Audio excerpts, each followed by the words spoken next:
Yeah, hello, good day. I'm Poi. In the last tutorial, we'll talk about reduce method in JavaScript. So now let's talk about reduceRight method in JavaScript. So what is reduceRight method?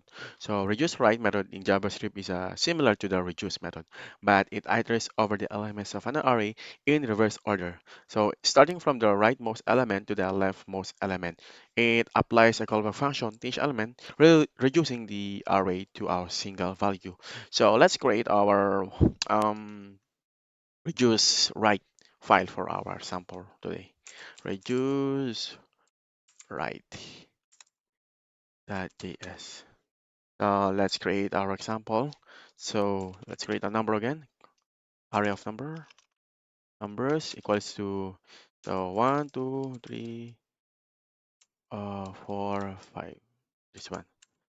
Okay, and then let's create a variable that holds our reduce output numbers that reduce right. Okay. Then inside of our, let's call this one, reduce right, we have a parameter. The first parameter is came from the callback function. So the callback function is invoked for each element in the array, starting from the rightmost element, and it takes four parameters inside of our callback function. First is the accumulator. Sorry, accumulator or the previous value, and then the second one is the current value here, and then the current index, and then the array. So here we also have another, after the callback function parameter, we also have the initial value like reduce method. So yeah, let's create our um function here, accumulator later, then current value. Okay, then inside of this one, let's uh, return,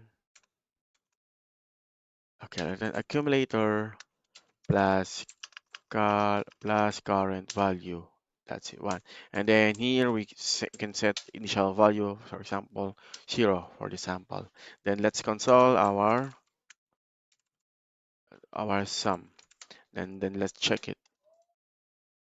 Yeah, as you can see here, we got a 15 result. Then if we change the initial value to 2 and then run again, so we receive 17. So in this example, the reduce right method iterates over the number again, like reduce method, but the difference is from the right to left. Then the callback function add each element to the accumulator, starting from the rightmost, right, this one, to leftmost of the element. So yeah, the reduce right method is particularly useful when you need to perform reduction operation that depends on the right to left order of the array. Yeah, it's especially handy when working with arrays that represent sequence of or a string in reverse order. I hope I give you the example, and then I explain what is the reduce right method and the different from reduce method. So if you have any question or clarification, just comment below in our comment section. Thank you. That's it. Bye bye.